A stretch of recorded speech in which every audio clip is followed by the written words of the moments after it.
नमस्कार दोस्तों, स्वागत है आपका मेरे एक नए ब्लॉग में। सुबह के 10:30 बज चुके हैं और मैं हूं अभी अपने गांव के नीचे अपनी गौशाला में। तो मेरी गौशाला मेरे गांव से लगभग 100-200 मीटर की दूरी पे होगी। मौसम का हाल देखें दोस्तों तो आजकल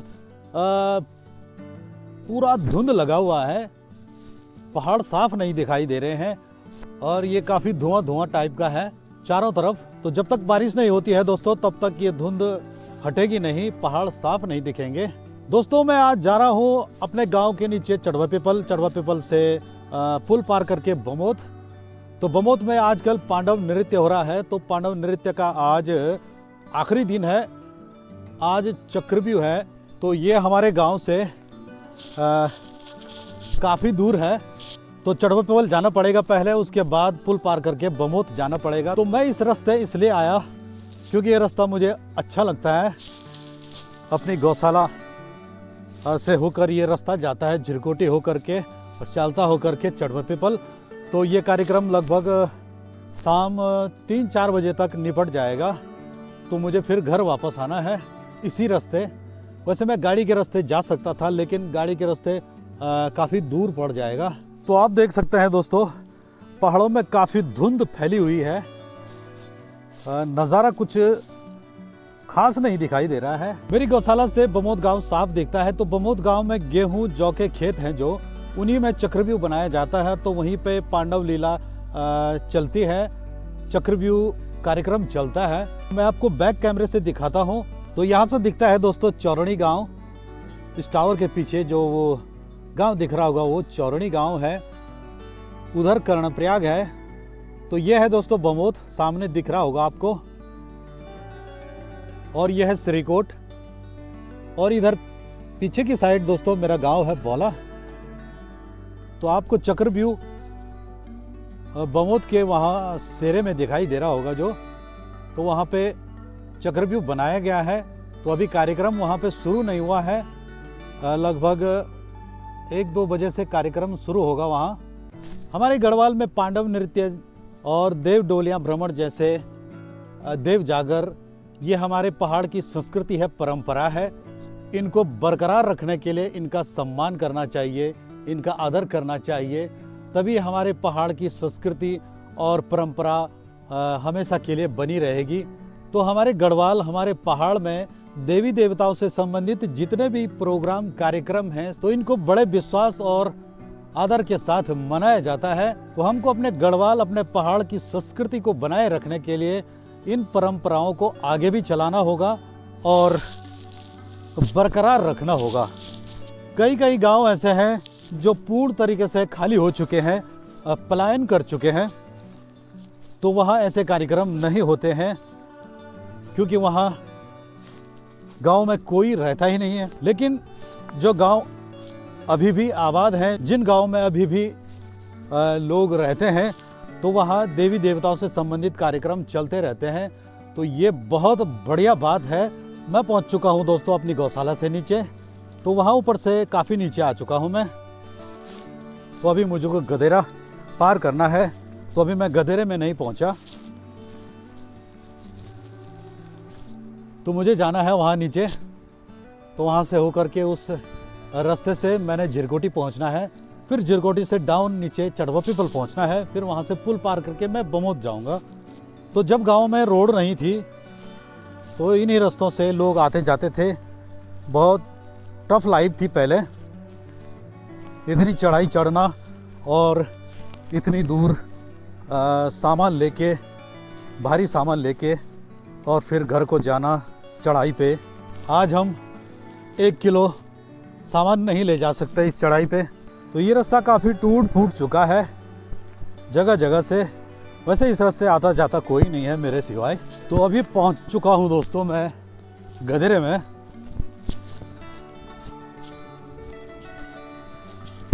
तो ये गदेरा मेरे ब्लॉग में आपने कई बार देखा होगा, काफ़ी सुंदर गदेरा है। तो इसमें हमेशा पानी रहता है, ये देख सकते हैं, और काफ़ी पानी रहता है। तो ये बहुत ही पुराना पुल है।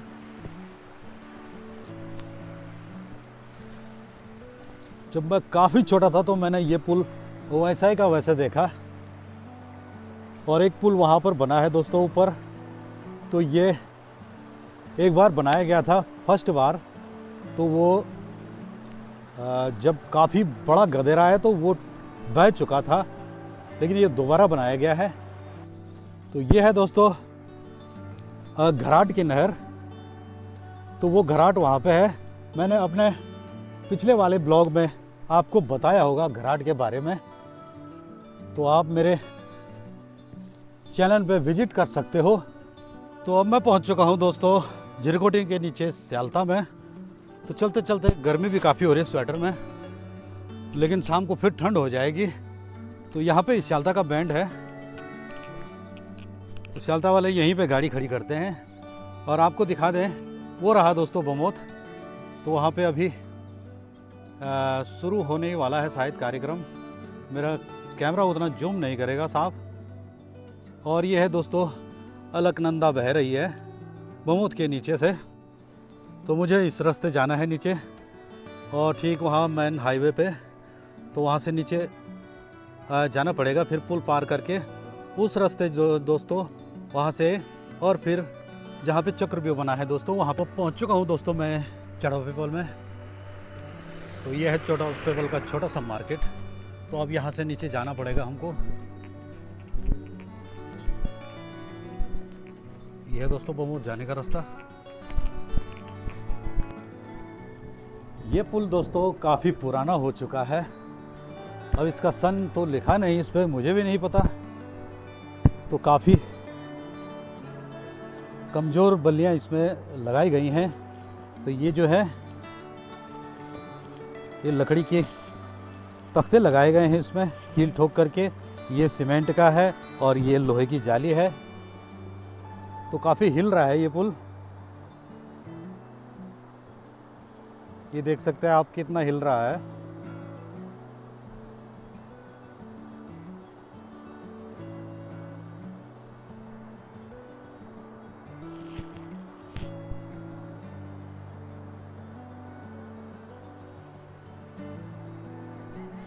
चलिए दोस्तों आगे बढ़ते हैं। आप देख सकते हैं अलकनंदा नदी यहाँ से कितनी खूबसूरत लग रही है।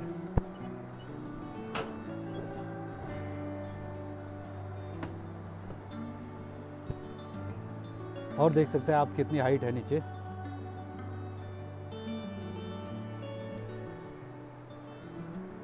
तो मैं अपने कैमरे को बाहर ना निकाल के पुल ही में रखता हूँ, क्योंकि कैमरा नीचे गिर सकता है।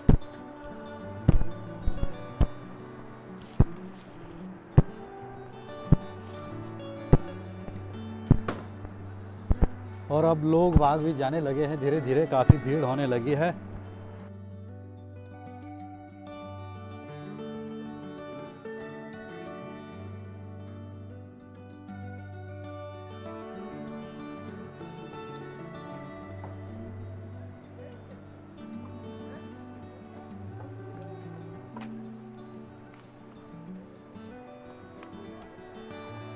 जल्दी शुभम। चलिए दोस्तों आगे बढ़ते हैं। तो यहाँ से हल्की हल्की चढ़ाई है ऊपर जाने के लिए। यहाँ तक तो 4 व्हीलर 2 व्हीलर आ जाते हैं। तो वो काफ़ी गौचर घूम के आना पड़ता है, काफ़ी दूर है। और ये शॉर्टकट रास्ता है यहाँ से आने का। तो वो रहा दोस्तों झिरकोटी ऊपर, ये स्यालता है और ये नीचे चढ़वा पीपल है। तो ये पुराना चढ़वा पीपल है नीचे वाला। और वहाँ से आए हम दोस्तों और इस पुल के रास्ते फिर अब हम सीधे आगे बढ़ते हैं। जो रोड गौचर से बमोत की आती है दोस्तों, तो उसका बैंड खेतों के नीचे इस गांव में ये पड़ता है। तो ये रास्ता भी यहीं पे मिलता है। चलिए दोस्तों पहुंच चुका हूं मैं बमोत शहर में। तो यहाँ नहरें हैं काफ़ी जगह जगह पूरे शहर में, और वहाँ पे बना हुआ है चक्रव्यूह। तो बमोत काफ़ी फ्लैट जगह है एकदम। यहाँ काफ़ी अच्छी उपज होती है दोस्तों, काफ़ी धान और काफ़ी गेहूँ होता है। और काफ़ी धुंध लगी हुई है। मेरा गांव ऊपर उस पहाड़ पे है। चलिए दोस्तों आगे बढ़ते हैं। ये हूँ दोस्तों मैं बमोत में, जहाँ पे चक्रव्यूह कार्यक्रम चल रहा है, तो काफ़ी भीड़ लग गई है यहाँ पे। Hello hello hello hello hello hello hello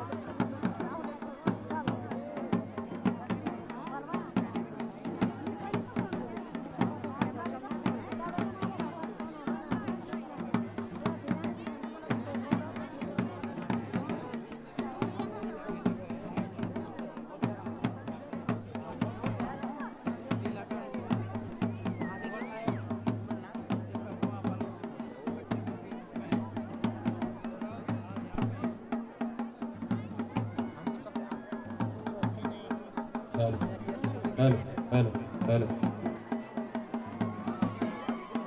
hello hello कृपया ये आगे जो भी इस खेत में बैठे हैं वो पीछे हो जाए।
क्षेत्र में ग्राम सभा बमोत आपका स्वागत एवं अभिनंदन करती है। आज हमारा ये कार्यक्रम महाभारत के 18 पर्वों में से युद्ध काल का दुर्योधन वध तक चलेगा।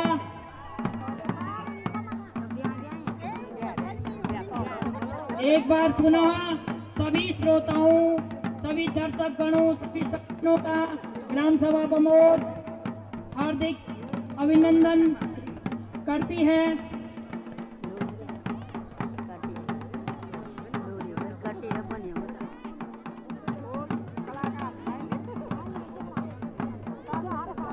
अभी हमारे पांडव देवताओं के 36 छोप चल रहे हैं।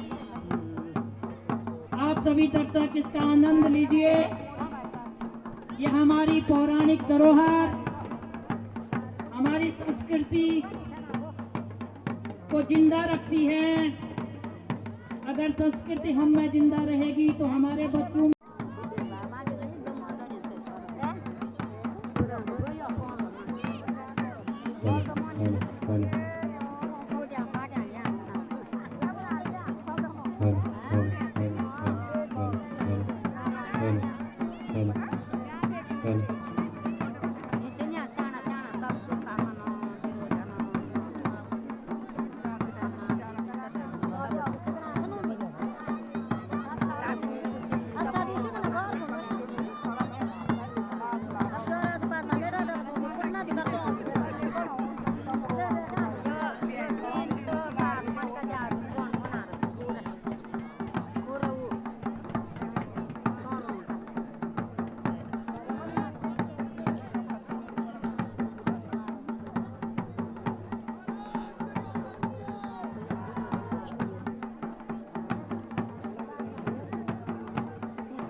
अरे मी जरे ओला गोंदो याजो अरे तुम्हारा शरणों मागो गोविंद अरे अयो तुम्हारा पास मेरा स्वामी अरे वही बोलो हम मागो भैया ए दुर्योधन ना मेरा स्वामी अरे करे मजबूर आया चार अरे करे भाइयों को झगड़ो स्वामी परिवारो झगड़ो अरे आयूं छो तुम्हारा पास मेरा गोविंद अरे तुम निकाया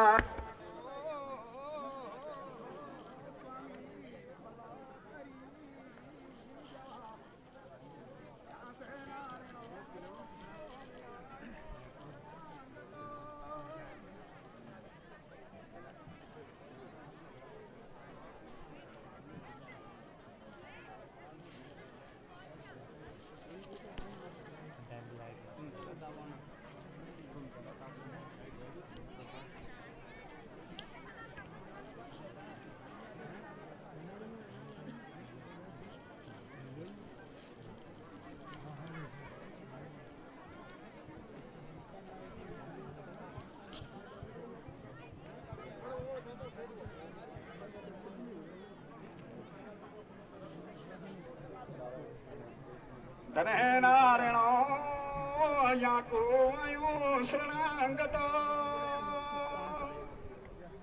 अरे सुपापीनी समझ दो अरे तैनो करे मजबूर नारण युद्ध वास्ता देव अरे तुम देवानारण आशीष बचन अर्जुन, मैं दुर्योधन को समझाऊंगा।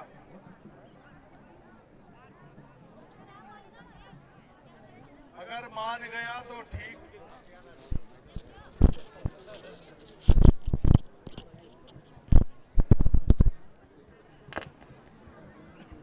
महाराज, युद्ध के लिए मैं आपकी सहायता के लिए आया हूं।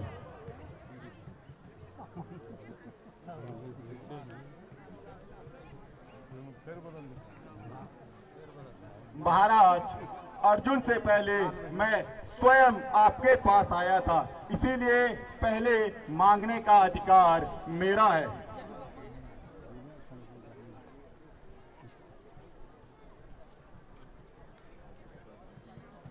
दुर्योधन,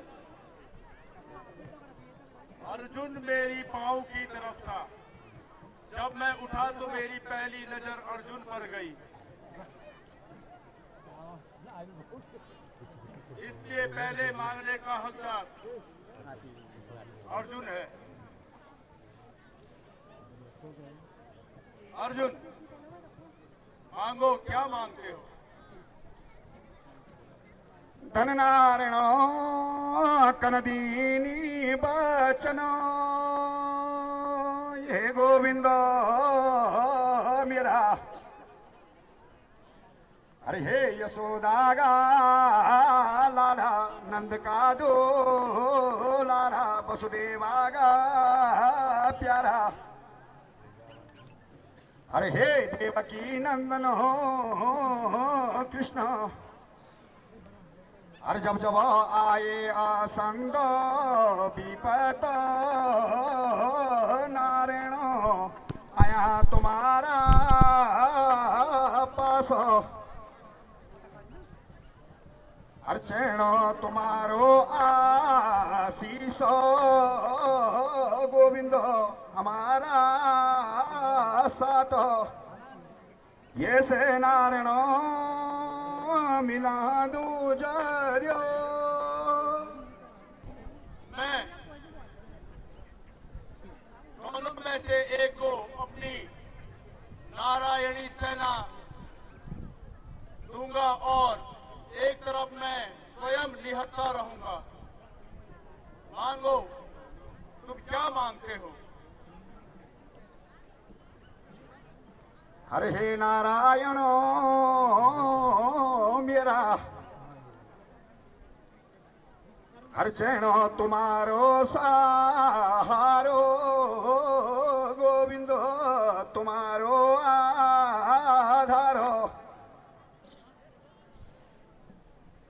हर कर्या सेवा मेरा स्वामी दे दया हुक्म ये से स्वामी मिद्यापू खेत में एक हल लगाने वाला किसान लगातार हल लगाते जा रहा है और थक कर जब वह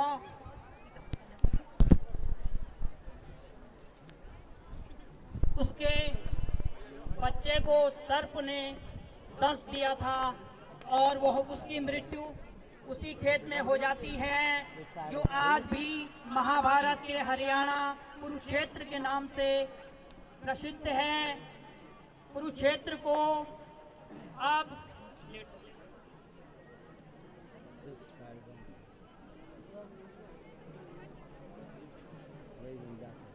और इस तरह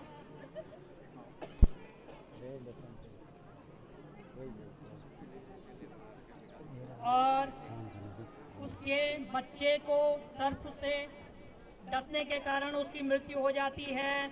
अर्जुन और दुर्योधन दोनों दोनों इस भूमि को कुरुक्षेत्र के रूप में चयनित करते हैं और इस तरह से दोनों कौरव और पांडवों का युद्ध इस कुरुक्षेत्र की भूमि में लड़ा जाता है।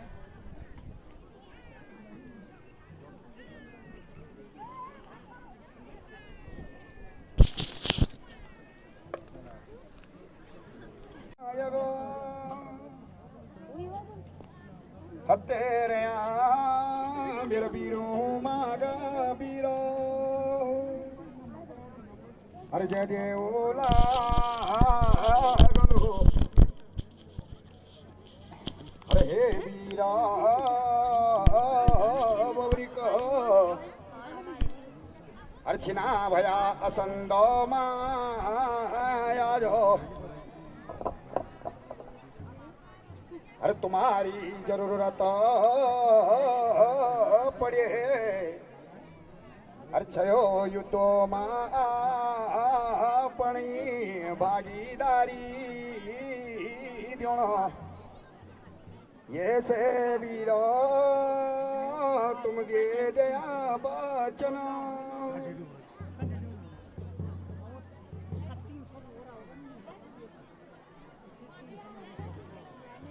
श्री मैं अपना सिर इस कुरुक्षेत्र के लिए दान कर सकता हूँ। तेरे यहाँ बीरू मागा बीरो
इस तरह से कुरुक्षेत्र में वीर बभ्ररी ने अपना बलिदान दिया।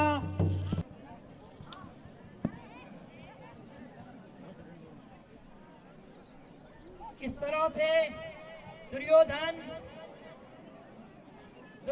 ने गुरुदेव द्रोणाचार्य को अपना सेना का सेनापति बनाया है।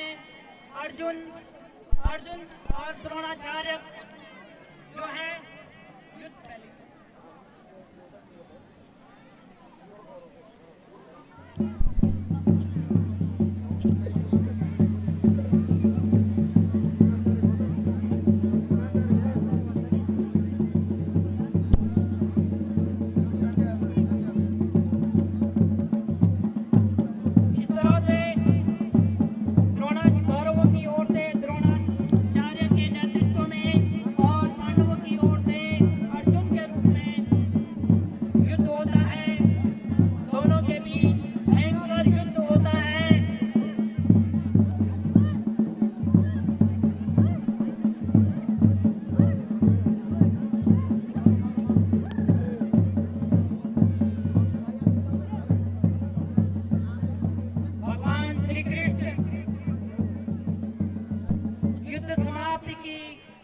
ध्वनि से घोषणा करते हैं।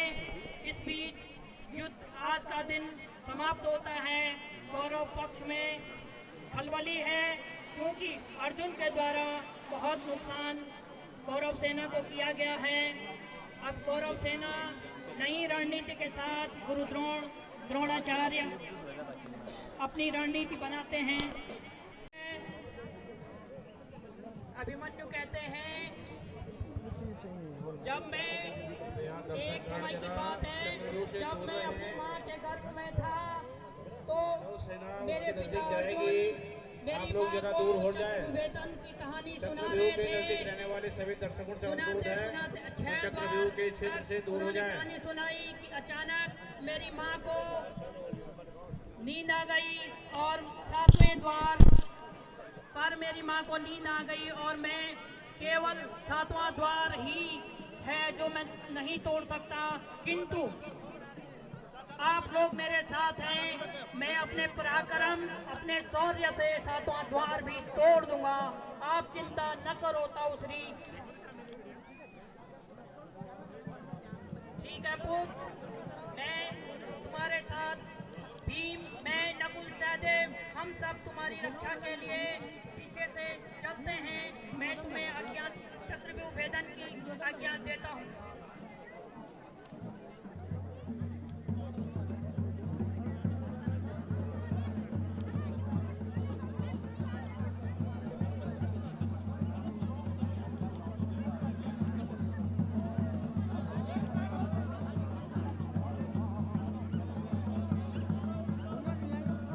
सामने से हट जाओ थोड़ा सा, है थोड़ा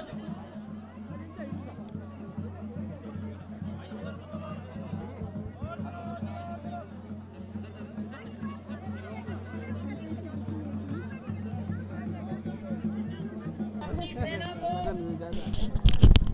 7 द्वारों पे 7 महारथियों को तैयार कर दो। महाराज कौन किस किस द्वार पर रहेगा? प्रथम द्वार पर सिंधु नरेश जयद्रथ रहेंगे। द्वितीय द्वार पर गुरुद्रोण मैं स्वयं रहूंगा। तृतीय द्वार पर महारथी कर्ण रहेंगे। चतुर्थ द्वार पर कृपाचार्य द्वार की रक्षा करेंगे।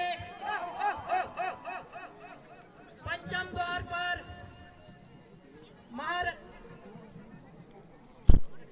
कृपाचार्य द्वार की रक्षा करेंगे। छठवें द्वार पर मद्र नरेश शल्य द्वार की रक्षा करेंगे। और 7वें द्वार पर युवराज दुर्योधन सहित मामा शकुनी और दुशासन उनके साथ रक्षा में मौजूद रहेंगे।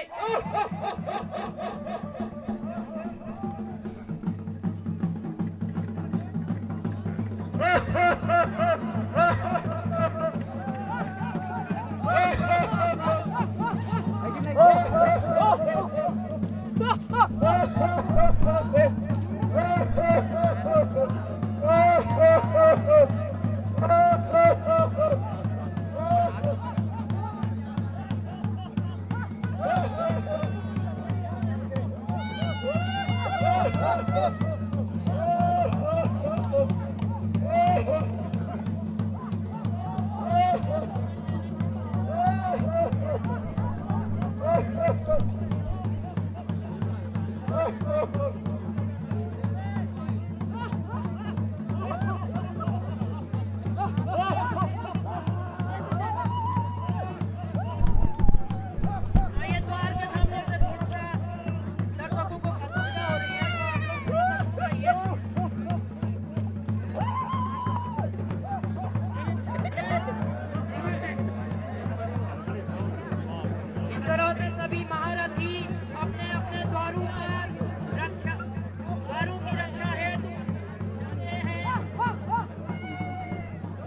ha ha ha